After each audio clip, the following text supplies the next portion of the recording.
tanks on it. It has clamshell doors. It has a shallow draft. It can land right on the beach, and they're absolutely fundamentally critical to Normandy. And they have been critical earlier, and they're first used in the Mediterranean. So that's one small example. More important is probably you are learning who is capable of the stresses of combat. You're learning things about leaders at all levels, from a platoon leading lieutenant who's perhaps 19 years old or at most 22, leading 40 infantrymen, up through Corps Command and Army Command. And you're learning who has got the ability to lead other men in the dark of night, who has got the physical and mental stamina. They underestimate the physical rigor of it as we go into the war. Who is, and what is the trait that Napoleon most cherishes in his generals? Anybody know? Luck. Luck. Luck. Who's lucky? Who's not lucky? Americans are always uncomfortable with this concept. You know? People kind of squirm in their seats. You know, don't you make your own luck? Not in war. Sometimes it's made for you, for good or for ill. And this is absolutely critical. Who among those commanders, again at all levels, is lucky and who is unlucky?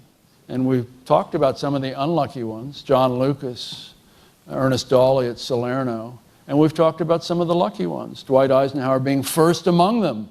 There's no one luckier than him. By the way, he keeps 7 lucky coins in his pocket, and he takes them out and he rubs them all the time. Mark Clark, that 4-leaf clover, his wife sends it to him. He keeps it in his wallet through the Italian campaign.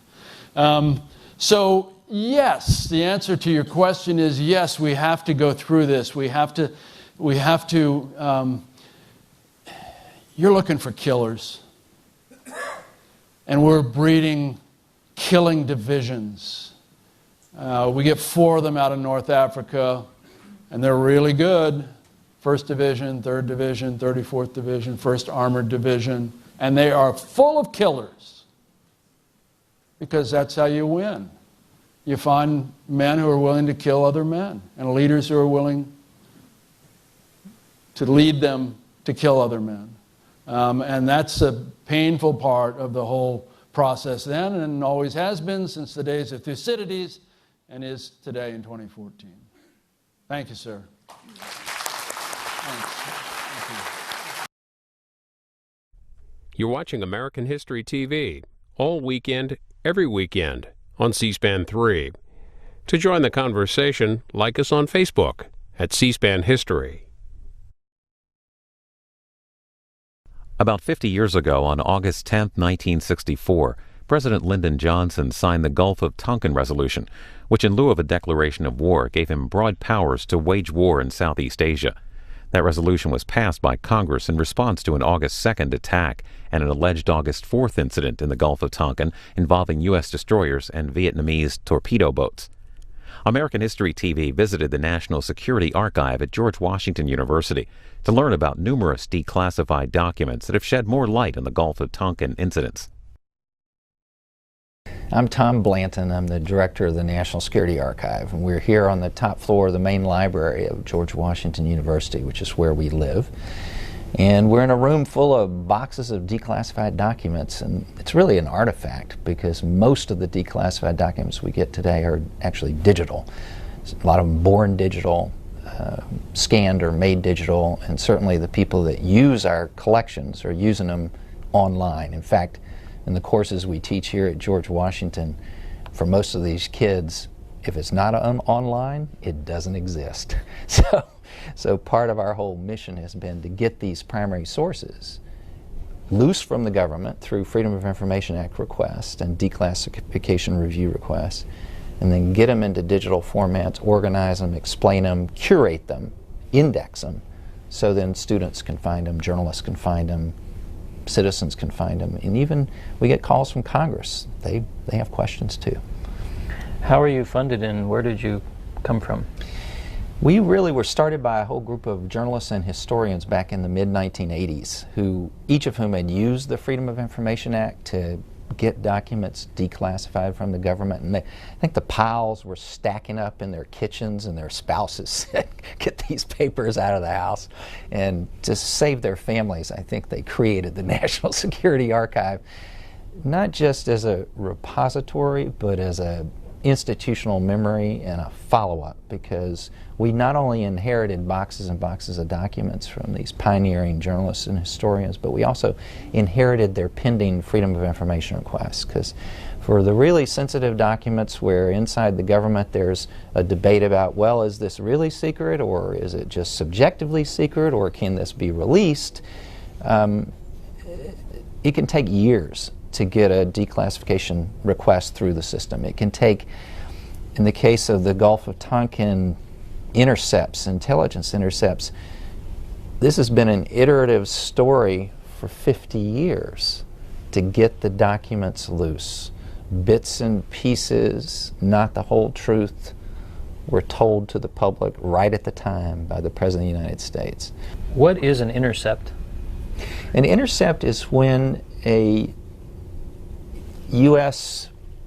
satellite, ship station, ground station with really powerful directional antennas, microphones, pick up an electronic communication, radio telephone communication, or wiretap of somebody's message. And during this period of the 1960s, North Vietnam was one of our top targets for all of our signals intelligence gathering. And so in the Gulf of Tonkin context, the key intercepts, the key conversations we were trying to listen to were those between the North Vietnamese boats, torpedo boats, who could do some real damage on our boats offshore, and their headquarters, which was in Haiphong, was the headquarters of the North Vietnamese Navy. We, the United States, had taken over from the French as the main sponsor for the non-communist, anti-communist forces that were basically gathered in South Vietnam. We had helped, after the French got beat by the communists, really, at Dien Bien Phu. You could track it back even further, and it's a long story, but we probably made a big mistake after World War II by not recognizing the nationalist aspirations of countries like Vietnam, and instead backing up the former colonial power, France, in that case. There were some reasons we did that. Europe was way more important to us than Vietnam. France, we needed as part of our NATO and rebuilding Europe against Stalin and the communist threat, what ultimately Churchill called the Iron Curtain. So we came in on France's side, while France was trying to keep in charge of Vietnam. The Japanese had beat them and taken over. So here you have the Vietnamese. From the Vietnamese point of view, they're fighting a 50-year war. First it was colonial French. Then the Japanese came in and threw out the French. Then the French came back with our support. And then after the French got beat and they got thrown out, then we came in. But between 1953 and 1964, we had not really dramatically escalated our presence in Vietnam. We had supported the Southerners who had split the country and refused to participate in any countrywide elections. I think largely because they knew, at least in the late 1950s, they would have lost. Ho Chi Minh, the communists, had borne the greatest weight in beating the French and fighting back against the Japanese, and they pretty much had the nationalist cause wrapped around them, and so they probably would have won a free election. At the same time, they were communists, and so free elections are purely utilitarian. They're not part of the communist toolbox, generally. So there are a lot of arguments about this. Are these folks in the South really our friends and allies? We had just played a real key role right before President Kennedy was assassinated in November 1963 in approving the replacement of Diem, the previous leader, previous 8 years, by a bunch of generals in a coup. And that was, in retrospect, seems to be a turning point. American policymakers, including ones close to Kennedy, had gotten really sick and tired of Diem, and we're hearing that he was actually wanting to cut a deal with Hanoi, and we had a lot of rhetoric about the South is the freedom and the North is the tyranny, and we got to be there. And Diem wasn't fighting against the North very vigorously, or as vigorously as we thought. I mean, we had a lot of counterinsurgency specialists, and Graham Greene wrote a great book called The Quiet American about our hubris and thinking we could do it right. And so here we had these generals who were in charge from late 63 on into 1964. We had ramped up our support for the generals, some air support, some advisors. We were up to, I think under Kennedy we had been up to 10,000 or so advisors, and Johnson was putting more in, but we had not escalated the war by bringing in major ground troops yet. And we had not escalated the war by doing systematic bombing campaigns against the North. That would happen a year later in 1965. But in the summer of 1964, you had President Johnson running for re-election against a very conservative figure, Senator Barry Goldwater. You had the U.S. Navy and the CIA running all of these covert, the Op Plan 34 test pressures against the North to figure out what their defenses were. So there was an intelligence gathering piece of it, but also to ratchet up the pressure. I mean, part of the American mindset at that time was this notion of game theory, that you calibrate pressure and then your opponent will ultimately respond to the pressure, and by escalating like that over time, you could ultimately force Hanoi to make a deal or to back down. I think this was a fundamental misconception by the Americans, because game theory doesn't work on people who are, in their own minds, defending their homeland against just another imperialist aggressor.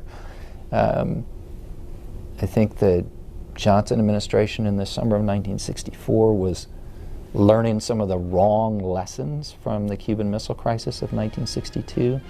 The public myth of the Cuban Missile Crisis was, in Dean Rusk's phrase, we went eyeball to eyeball with the Ruskies and they blinked. Meaning we ratcheted up the pressure, we had military dominance in the area, we made it so tough for them by standing tough ourselves that ultimately they backed down. And that this popular conception, we now know from the underlying documents, especially from the Soviet side, was wrong. We actually, to his credit, Kennedy got scared about the strong likelihood that things were slipping out of control during the Cuban Missile Crisis. Khrushchev did too. Both of them had been reckless. Before the missile crisis, Kennedy was running covert operations trying to assassinate Castro. Khrushchev thought he could sneak in a bunch of missiles disguised as palm trees and get away with it. They were both just reckless to a fairly well. But then they got into the crisis and saw the possibility of nuclear exchange and Armageddon and the end of human civilization. And you read some of their letters and messages back and forth, and you read Bobby Kennedy's meetings with the Soviet ambassador, who was the key back channel, and you get this strong sense that the top guys in the Kremlin and the White House, they got it. They got it that things were slipping out of control, that down at the ground level there were nuclear weapons all over the place. We now know things that Kennedy didn't know, that there was a cruise missile aimed at Guantanamo. If we had invaded, which all the generals wanted to do, Guantanamo would be a synonym for Hiroshima today. It'd be a smoking, radiating rubble. There were 100 some odd tactical nuclear weapons in Cuba waiting for an invasion. So that Kennedy and Khrushchev made a secret deal was not the public perception. The public perception was a testosterone one. We stood tough, they backed down. So the same thing was being applied to Hanoi. What's fascinating now that we can look through the historians' work, the inside historians' work at the National Security Agency named Robert Hanyok, who pursued the story, had access, went and did the basic fundamental work that intelligence analysts should have done at the time, which was to put all of the intercepts in one pile and go through them and see what did they say, where did they contradict each other, and especially where did they contradict this highly selective chronology that had become the internal, secret, official story. And then that historian wrote a highly classified article, because it's full of intercepted signals intelligence that showed the capabilities of the U.S. government to listen to the North Vietnamese as they're ordering their boats around down there off the coast of Vietnam. We can look through the historians' work, the inside historians' work, the actual texts of the intercepts of the North Vietnamese conversations, and then listen to President Johnson's phone calls as he's talking with Secretary of Defense McNamara, and begin to understand two huge realities that were not known to the public at the time. One, that the North Vietnamese attacks on the 2nd of August 1964 were actually provoked by us. They weren't the unprovoked aggression that was presented to the American public as the basis for our bombing back. That in fact we were running all these secret patrols, the so-called DeSoto patrols, top secret, to test coastal defenses, to figure out how the North Vietnamese radar worked, to see how they would respond, and to intercept their communications among their Haiphong naval headquarters and their actual torpedo boats on the coast, as part of an ongoing pressure on the North Vietnamese. And so their attacks on our boats on the 2nd of August were presented as unprovoked aggression when actually we had provoked them. So this was one of the big secrets. The President knew it, the Defense Secretary knew it. We've got him on tape talking about it. Oh, Plan 34, McNamara says. You know, that this certainly had something to do with that attack, and President Johnson knows about it. I think I should also, or we should also at that time, Mr. President, explain this Op Plan 34A, these covert operations. And there's no question but what that had bearing on it. And Friday night, as you probably know, we had 4 TP boats from Vietnam, manned by Vietnamese or other nationals, attacked 2 islands, and we expended 1,000 rounds of ammunition of one kind or another against them. We probably shot up a radar station and a few other miscellaneous buildings, and following 24 hours after that with this destroyer in that same area undoubtedly led them to connect the two events. Well, say that to Dirksen. And you notice Dirksen. They're aware that we provoked it. It was our secret probes on the coastline is what set off the North Vietnamese to come attack. From the North Vietnamese point of view, they're just defending their coastline against our aggression. So we didn't say that publicly. Again, repeating some of the same mistakes of the Cuban Missile Crisis, because then what you say publicly then becomes something that you're stuck with, that you then have to defend, and then you have to spin out more lies to keep it alive as your case statement for why we're there. My fellow Americans, as President and Commander-in-Chief, it is my duty to the American people to report that renewed hostile actions against United States ships on the high seas in the Gulf of Tonkin have today required me to order the military forces of the United States to take action in reply. The initial attack on the destroyer Maddox on August 2nd was repeated today by a number of hostile vessels attacking 2 U.S. destroyers with torpedoes. The destroyers and supporting aircraft acted at once on the orders I gave after the initial act of aggression. We believe at least 2 of the attacking boats were sunk.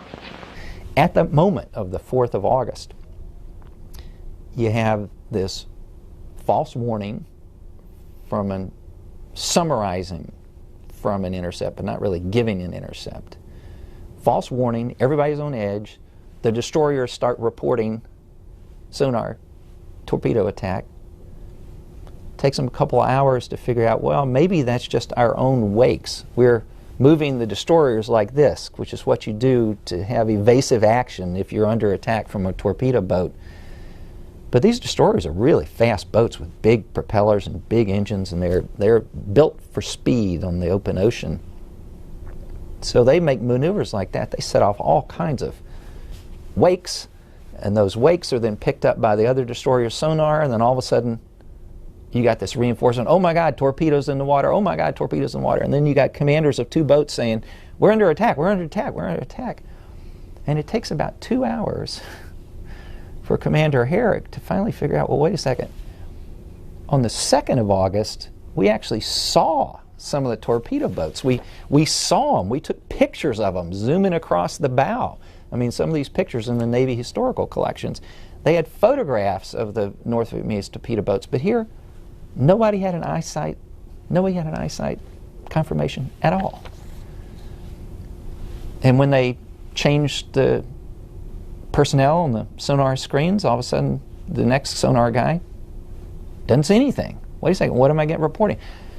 So between 11 o'clock Washington time, when the commander reports torpedo attacks, and a little bit after 1 o'clock, when the commander says, wait a second, I'm thinking that didn't really happen. I think it was just sonar error, and the airplanes overhead aren't seeing anything either, and maybe it was flying fishes. But already, in that 2-hour window, Washington had made a decision to go bomb, to go shoot back. Anybody shoots at us, we're going to shoot back. Secretary McNamara, line O. President, we just had word by telephone from Admiral Sharp that the destroyer is under torpedo attack. I think I might get Dean Rusk and Mac Bundy and have them come over here, and we'll go over these retaliatory actions, and then we ought to... I sure think you'll agree with that, yeah. And I've got a category here. I'll call it to them. Now, where are these torpedoes coming from? Well, we don't know. Presumably from these unidentified craft that I mentioned to you a moment ago. We thought that the unidentified craft might include one PT boat, which has torpedo capability, and 2 SWAT boats, which we don't credit with torpedo capability, although they may have it. Washington, in Lyndon Johnson's view and McNamara's view, wanted to shoot. They wanted to be tough. They're in an election season. You got to be seen to be tough. So false reports gave them an excuse to do something they wanted to do. And you see some of the back and forth, and I give McNamara some credit on this, because McNamara actually paid attention when the ship captain, Herrick, sends in that, goes with a 1 o'clock message. McNamara's already advised the president, we're under attack, let's gear up for a bombing, we're going to shoot back, you already decided to do that, we're going to do that. McNamara gets this follow-up where the ship commander says, don't think so. McNamara goes ballistic. He was a pretty powerful, forceful fellow, Robert McNamara. And among other things, he calls up the admiral in charge of the Pacific Command and said, what's with these, what's this? They don't think you don't understand that we're already in motion here. We've already had the meetings of the principals. President's already signed up. We're gearing up. We're ready to fly those B-52s. Those Hanoi commies, they better watch out. We're coming after them. What are they, what's up with these messages saying there's no attack? And right at that moment, a composite intercept rolls in. This is a summary of those North Vietnamese naval communications during the period 1 to 5 August, which demonstrate irrefutably that their naval boats did in fact engage a pre-planned combat against our destroyers when the actual attack, here their aggressive intent as early as the 1st of August. And then they gist the communication. Gist means just summarize without giving the exact source of where they picked it up, but they were just summarizing. This top secret code word DINAR document is what the National Security Agency then provided top policymakers like McNamara to continue to defend the position that second attack did take place, it was aggressive intent, and they basically had left out of this chronology all the messages that did not support that story. We shot down 2 enemy planes in the battle area, and 1 other plane was damaged. This is a North Vietnamese communication. We sacrificed 2 ships and all the rest are okay. Combat spirit very high. We're starting out on the hunt. So that's one version of translation. Another version of translation is that one of the torpedo boats, Swatows, reports to headquarters, we shot at 2 enemy airplanes, not we shot down, and at least 1 was damaged. Over here it becomes one other plane was damaged. The summary, which the top policymakers use, we sacrificed 2 ships and all the rest are okay. In the original, we sacrificed 2 comrades, but all are brave and recognize our obligation. So when you go back to the original, you see the word comrades. When you go to the summaries prepared after, you see the word boats. 2 comrades becomes 2 boats. 2 boats sounds like a huge attack took place. 2 comrades, we now believe, are people who were wounded on the 2nd of August, not shot on the 4th of August. There was no attack on the 4th of August. So you can, it's by going back and looking at these originals, which is what the National Security Agency should have done at the time, but didn't. Instead, they prepared a chronology that would show irrefutably what the president had said on national television. And the story we now know is 2 different intercept detachments in the Philippines pick up some of the same messages, but one of them, some Marine Corps interpreters, reads the messages as a warning of an imminent attack, but it wasn't actually a translation of the North Vietnamese message. It was their interpretation of a separate message that was about just refueling the boats that had attacked on the 2nd of August. So you have this error, but understandable, in the sense of you've got guys sitting there with headphones on their head translating from the Vietnamese, listening in on North Vietnamese conversations, and on the edge of their seats because there had been an attack on the 2nd, and their mission is to get those communications ahead of time, give warning, protect American sailors' lives. So you can see where that, well, better warn if there's a hint of it. Same communications are also being intercepted by another unit, but that unit translates them as refueling of those boats that actually are being replenished, I think is the word they use. But because it's not a warning of an attack, that translation goes out at a lower frequency than the warning of an attack. One's at the critic level and the other's at the priority level. So the critic one comes through the system in Washington and on the destroyers hours and hours ahead of the other one, even though it's a translation of the same intercept. And you can see what that does. Then that puts the people on the destroyers on edge. McNamara did a little checklist of 5 reasons why now we're sure a second attack took place, but 2 of them came from just that one false message. 2 more were from the false torpedo sightings and the like. So this cobbled together message confirms something that they want to believe because they'd already made a decision to hit back. The U.S. sorties were launched for one purpose, as a warning to the communists that unprovoked attacks will bring prompt response. And why would just an attack on the 2nd not be enough for the resolution or the escalation? Because the attack on the 2nd wouldn't be enough for a blank check resolution to pursue war for a couple reasons. One is President McNamara and some members of Congress, like Senator Dirksen, the minority leader, according to those phone calls that we've published, knew that we were running our own covert operations against the North Vietnamese, and so they were responding to us. So you couldn't present the 2nd of August as unprovoked aggression. But in public statements after the 2nd of August, on the 2nd and the 3rd, the President and McNamara and the others had said, if they attack us again, we're going to whack them. If they attack us again, we're going to shoot back. If they shoot at us again, I can't be seen to be weak, we're going to whack them. And they prepared contingency plans, including B-52 bombers flying off Guam over North Vietnam. Yes? Secretary McNamara on 9-0. Yes.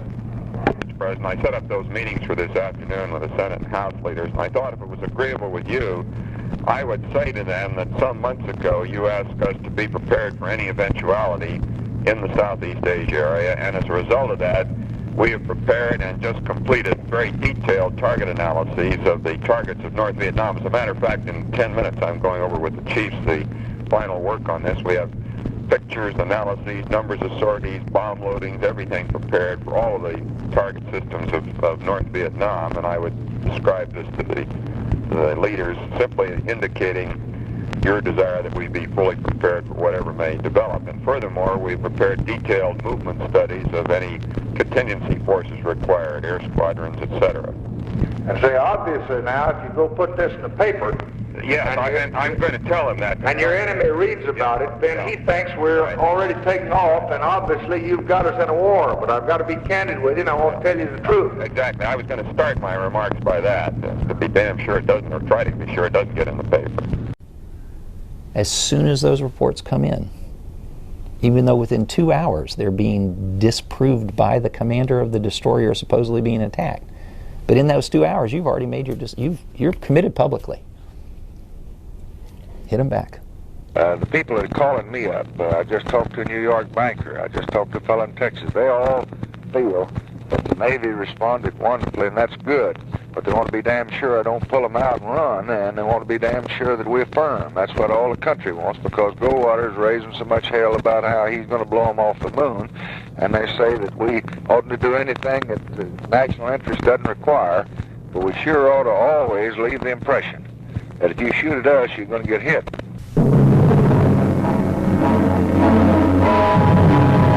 Swift and sure has been U.S. retaliation for communist PT boat attacks on the high seas. This is the Maddox, one of the two destroyers that were attacked while patrolling international waters in the Gulf of Tonkin near North Vietnam.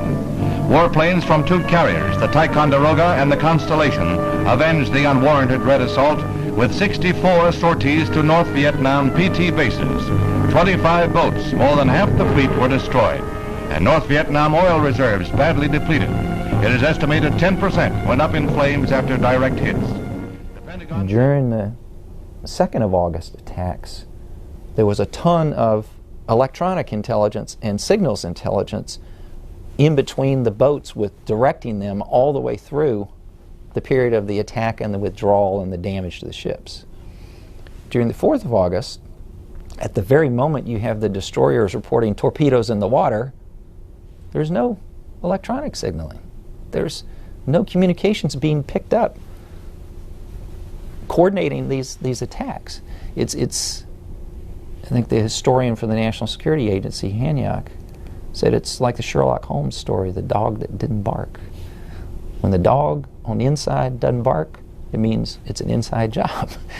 If there's no electronic intelligence of the boats talking to each other, it means there's probably not an attack. And to me, maybe the most telling of all we now have thousands of pages of the primary sources. We've got the intercepts, we've got the internal histories, we've got the tape recordings of the president, we've got the photographs of the attack, we've got the State Department intelligence histories, we've got the Joint Chiefs of Staff histories. But to me, the document that leaps out of the whole batch is the White House senior staff meeting. This is the day after. This is on the 5th of August, 1964.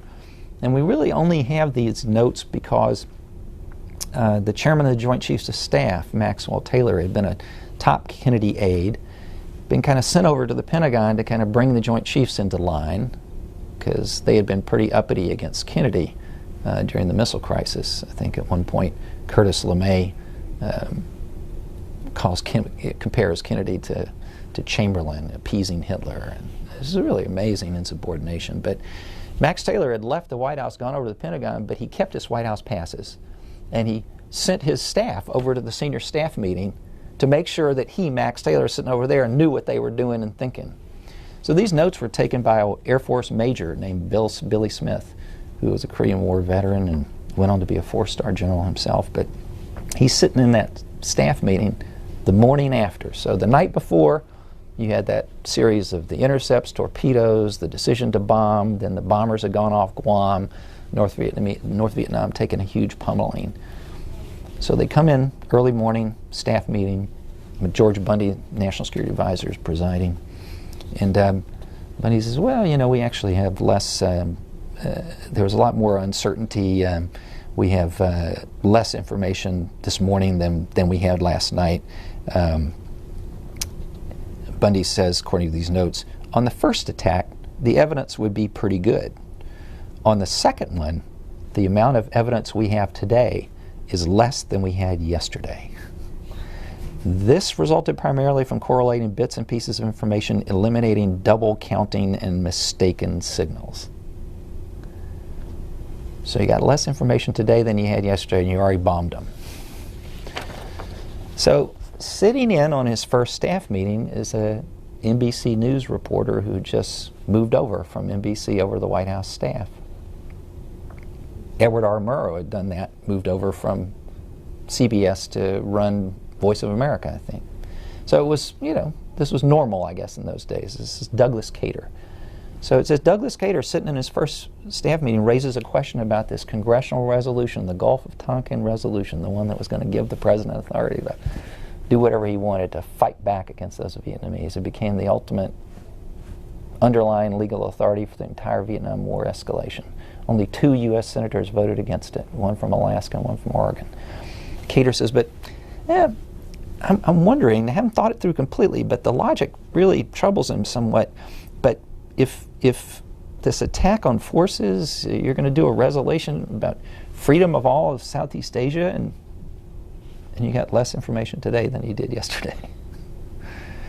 So McGeorge Bundy says, and I'm quoting here, Bundy, in reply, jokingly told him perhaps the matter should not be thought through too far. For his own part, Bundy's, he welcomed the recent events as justification for a resolution the administration had wanted for some time. They had drafted a resolution like this back in June to give the president authority to do whatever he wanted in Southeast Asia as commander-in-chief, but he wanted Congress's blessing, a blank check. He'd been sitting there because, in part, we had the upper hand. North Vietnamese were a little bit on the defense. We were probing them with all these covert operations, Plan 34. But here was this aggression, except provoked by us. But the recent events, justification for something we wanted to do for some time. This is the quintessential cherry picking of intelligence to reinforce pre-arranged, pre-reached conclusions. And it's a chilling discussion because you've got them admitting they're less certain. But this gives them leverage to go forward. So the parallels with other disasters in human history, the cherry picking of intelligence about Iraq weapons of mass destruction, the yellow cake, the aluminum tubes, that doesn't pan out, that's all right, we've been wanting to do this anyway, so let's go do it. It illustrates, I guess, a perpetual temptation among policymakers, and partly it's human nature. Everybody comes to subjects with their biases and prejudices, but then you're just picking up the information that reinforces what you already think. This was the beginning of escalation, those bombing raids from the 4th of August, the beginning of the escalation. The really big escalation wouldn't happen until the following February of '65, when McGeorge Bundy, who's joking here, but saying he wanted to do this anyway, happens to be in Vietnam when the Viet Cong attack an outpost, happens to be at that outpost at Pleiku, takes it personally, says, they're targeting me. They weren't. We now know from Vietnamese sources, they weren't. They didn't even know he was there. It took them 3 months to organize this attack, to get the supplies down from the north, all by foot, all that stuff. It was on a prearranged schedule, but Bundy takes it as a reason, they're attacking. This is like the Tonkin. This is aggression by the north. It's targeting me, and we're going to escalate. This is Pleiku, 250 miles north of Saigon, the air base that was ripped by Vietnamese communist guerrillas. 8 Americans died in the attack that brought swift retaliation by U.S. and South Vietnamese forces. Meanwhile, President Johnson's Special Assistant for Security Affairs, McGeorge Bundy, arrives at the scene of the Viet Cong raid. He was in Vietnam on a mission for the president when the attacks took place, and he holds a battlefront conference with Lieutenant General Con before returning to Washington. While he conferred with Vietnamese officials, the National Security Council was meeting in Washington. It was these meetings that brought the swift decision to strike back at the Viet Cong. to re-emphasize our resolve to continue to defend the cause of freedom in Southeast Asia. And that leads them into this incredible escalation of forces. And you go back and you listen to the McNamara and Johnson tapes on the 2nd, 3rd, and 4th of August, and you see this sort of automatic response in place. Somebody's going to shoot at us, we're going to shoot back. Not, we're going to try to figure out what it is that they're reacting to, what is it that they want, what is it they're trying to do, put ourselves in their shoes, figure out what's a way out of this. No, they shoot, we're going to shoot back. And you just get into the escalatory dynamic, and goes through 65, goes all the way through 1975, when the last Americans get pulled off the top of the embassy in helicopters. Mr. Bundy arrives back in Washington the next day, and he immediately goes into conference with the President and the Security Council. He tells reporters that he found political and religious factions in Vietnam united in their belief that the Viet Cong is their common enemy. I think it's fair to say that the Americans in Vietnam are in very good heart and are prepared to continue even against this kind of danger and this kind of sneak attack. Let me say one more. I think for American citizens, the lesson is what Ronald Reagan used to say to Gorbachev about arms control. Trust, but verify. I think for policymakers, the lesson is don't necessarily trust your gut. Look for dissent and debate. And this is one of the questions that the insider historian asked. Why would my agency, the National Security Agency, is supposed to present unbiased intelligence to policymakers, why would we slant it? And he has 3 or 4 conclusions. He says, 1, well, it's pressure of the moment. 2 is precursor messages that showed attacks were coming. 3, you know what the top policymakers want to hear. 4, you saw the president on TV announcing the bombing attack. Now you're going to be the one to walk in the Oval Office and say, oops, nope, wrong. Maybe shouldn't have done that. No, you're not going to be that intelligence analyst. And the other reasons in part is that once the top policymakers take those steps, then they really only want to listen to the folks who reinforce the decisions they already made, the course of action they'd been intending to take for a while. And the people who are dissenting from it or bringing inconvenient facts to the table either get pushed away from the table. The most famous story, Hubert Humphrey gets elected Vice President of the United States in November of '64, sworn in January 1965. In February 1965, writes a long, personal, heartfelt, eyes only to the president memo about how our policy in Vietnam is just wrong, and we should not be doing what we're doing, and we should be figuring out a get-out plan. We know a lot about that memo. It's been declassified. We've got the memoirs of both of Humphrey, of Johnson, of Humphrey's staff people who helped draft it. Johnson ostracized him for a year, cut him off, refused to let him come to Vietnam policy discussions. Humphrey hadn't dissented publicly. He hadn't leaked anything. He hadn't tried to build an internal coalition against the president, but he'd written a critical dissenting memo that didn't agree with what the president was doing. So the president decided, you're disloyal. The vice president, you're disloyal. You're not coming to the meetings anymore. And it was a year of obsequiousness before Humphrey got to come back to the table. Well, if that's how dissent and inconvenient facts are being received at the very highest levels, what happens if you're a National Security Agency intercept analyst who says, oops? And I guess the final lesson of the Tonkin Gulf, here we had the ability to listen in on North Vietnamese conversations, and yet we did not seem to have an understanding of what it was they were fighting for, how long they would fight, and what that meant for what we ought to do. We were listening, but we weren't hearing. Finally, I have today met with the leaders of both parties in the Congress of the United States. And I have informed them that I shall immediately request the Congress to pass a resolution making it clear that our government is united in its determination to take all necessary measures in support of freedom and in defense of peace in Southeast Asia.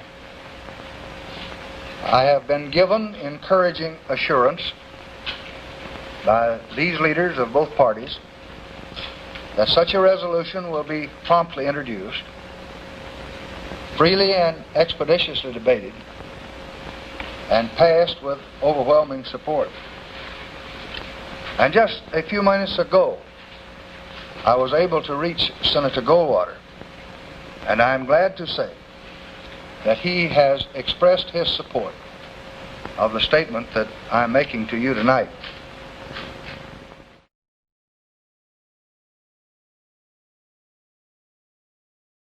Monday night on the Communicators, 3 members of Congress talk about their technology legislation. I believe in an open internet, a free internet, without government intervention. That's, when you look where the internet has come and where it's going into the future, this is all being done on the private sector. Why would a team not want their team exposed, their product, their brand exposed to tens of thousands of people? So we think that the blackout rule is obsolete. The FCC took the first move. They will vote finally at the end of this year, but we believe that the NFL will follow suit.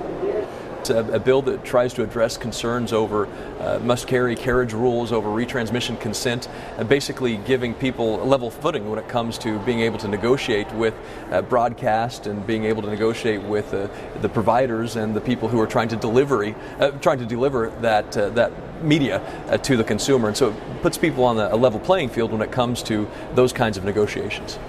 Republican Representative Bob Latta from Ohio, New York Democratic Representative Brian Higgins, and Colorado Republican Representative Cory Gardner, Monday night at 8 Eastern on the Communicators on C-SPAN 2. Next, stories from 3 Army veterans who served on the front lines during World War II. They reflect on their experiences as part of the D-Day invasion of Nazi-occupied France.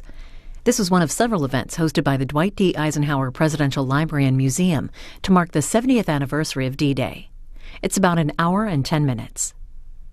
Well, good afternoon, and welcome to the Eisenhower Presidential Library Museum and Boyhood Home for our panel on life on the battlefield, our second panel this afternoon. I'm Tim Reeves, the Deputy Director. I'd like to start with this quote that we used last hour that I think really puts the war in perspective, and it's by the late distinguished military historian John Keegan, who wrote that the Second World War is the largest single event in human history, fought across 6 of the world's 7 continents and all its oceans. It killed 50 million human beings, left hundreds of millions of others wounded in mind or body, and materially devastated much of the heartland of civilization. And of course, that largest single event in human history affected the lives of the gentlemen we have assembled here today. And I'll begin our introductions with my fellow Wichita native, Mr. Jack Ford, here on my immediate right. Jack is a retired police officer in Wichita. He arrived on Omaha Beach on June 6, 1944, with the 743rd Tank Battalion. Next to Mr. Ford is Mr. Ray Lambert. Ray was a staff sergeant with the 16th Infantry Regiment on D-Day. At the outset of the war, the 16th Regiment was one of the first mobilized for overseas duty. As we'll see, Mr. Lambert's experience was more than just Normandy. And we just had a wonderful moment right before the panel. And, I always like showing off the holdings here at the Eisenhower Presidential Library Museum. And so I was very excited to show Mr. Lambert the 16th Infantry Regiment's journal from June 6, 1944, and asked him if he had read it. And he said he'd read it and he had lived it. And to Mr. Lambert's right, we have Dr. Guy Stern, whom many of us were fortunate to see in programs yesterday. And Dr. Stern was born in Germany in 1922 and was the only member of his family to have escaped and come to the United States in 1937. He was drafted into the U.S. Army and sent to Camp Ritchie, where he became one of the Ritchie Boys. The Ritchie Boys were largely European Jewish refugees who then returned to Europe and worked in psychological warfare and other intelligence aspects during the war. And there was a recent documentary, which we are also fortunate enough to exhibit yesterday, that I hope you all have a chance to see at another time. And following the war, Dr. Stern became a professor of literature, I believe, most recently at Wayne State University in Detroit, Michigan. I'd like to start with the same question that we did a few moments ago with our home front panel, and that's to start with that key date of December 7th, 1941. Where were you on that date, Mr. Ford? What were you doing? What was your first reaction? Well, I was asking about perhaps your reaction on December 7th, 1941, when you learned that the Japanese had bombed Pearl Harbor. I can't hear you. I was asking about the Japanese bombing of Pearl Harbor. Yes. And where you were on that day, and perhaps what your first reaction to that news was. Oh, I remember where I learned it. I'll get you a microphone here, too. Need the mic. Let's try that one. Me and three of my friends were out hunting on that day, and we had stopped in at a local golf course north of the city to get something to eat. And when we went in, the golf pro was there, and he told us that the Japanese, he was listening to it on the radio, and he told us that the Japanese had bombed Pearl Harbor. I knew then, when that happened, it wasn't going to be very long till I was going to be in the Army. And I was, about pretty quick. Anything else? Well, we'll move on to hear Mr. Lambert's remembrance of that date as well. Yes, thank you. Can you hear me there? Good. I was in Fort Devens, Massachusetts. I was in the Army. We'd been training in Louisiana and Texas, North Carolina, and upstate New York, making landings in Puerto Rico. And we knew that we were getting close to the time that we were going to get involved. So that's where we were at the time. And after that, we went to Indiantown Gap and was quarantined there until we went overseas. I was in Bristol, England, and I will remember every moment of that. That moment when we had already been given our orders, our team of 6 personnel members were divided into 3 sections. One of us was to go in with the parachutes, the second one on D+1, and the third one D+3. And had been prepared to fairly well. We had waterproofed our Jeeps, and so I went that afternoon to a movie shown in a large tent built outside of headquarters of First Army. And so I will remember a movie that doesn't deserve to be remembered. It was called Shine on Harvest Moon and starred in unforgettable Grace Moore. And all of a sudden, the lights went on. The following personnel report to your billets immediately to get final preparations. D-Day has happened. Dr. Stern, how about your memory of when you first learned that the United States would enter the war after the Japanese bombed Pearl Harbor? Were you in the Army yet at that time? No. I was. It was a Sunday that Pearl Harbor happened, And I was studying at St. Louis University and had a Sunday and weekend job as a busboy in South St. Louis. We were hitchhiking with another busboy to our place of employment in South St. Louis. We arrived there, and the owner of the restaurant stood at the door, and he said, "Fellows, turn right back. I will not open my restaurant today. Something terrible has happened." I'd kind of like to just, if we could, do a synopsis of your military service, perhaps for all of us, up to the time of the D-Day invasion.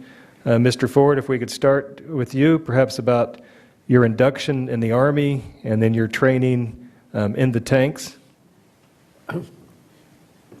If we could get you just to talk about being inducted to the Army and then the training you went with as a tanker, and then perhaps about moving over to England and getting ready. Yeah, do you want me to go up to the... Yes, if you take us up to the invasion date. Just from the time you entered the Army up until about June 6th. You talk about D-Day too? Yes, sir. Go ahead and talk about D-Day as well.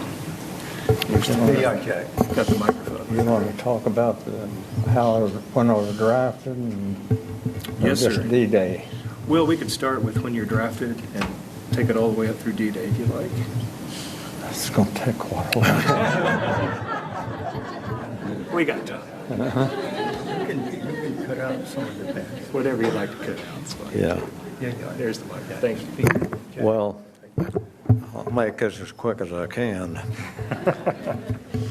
I don't remember the exact date, but I was drafted in October of 1942. Went to Fort Leavenworth, Kansas for my physical. When I got my draft notice, I was up there 2 days. Wasn't much of a physical. I was warm, and that's about all you had to be. And so they sent me home for 10 days and to take care of any unfinished business I had, which was to tell my employer that I had a government job now, so I wouldn't be working for him. And when I got back to the Fort Leavenworth, then I went to Camp Funston, which is on the eastern edge of the Fort Riley Reservation. There I took my basic training, but I should back up just a little bit and tell you that when we got there, I went in on the train, I saw a motor pool full of tanks. And I thought, well, that looks pretty good. You didn't have to walk. And I went for my placement interview, and the officer that interviewed me asked me if I had any preference on where I served in the Army, and I told him, I don't know anything about the Army, but I saw the tanks coming in on the train and wouldn't mind that. Well, when I said tanks, he just started writing and stamping my paper. I found out later that not very many people, some people didn't like serving tanks. They called them death traps. But we went to California then on the maneuvers out at the Desert Training Center. These were light tanks, the M5s, 15-ton tanks that I was in at that time. And we went to the Mojave Desert for Camp Ibis, was the Desert Training Center for the Armored Force. While I was there, sometime, I think it was in September, I got transferred to the 743rd Tank Battalion, which was gearing up to go to Africa.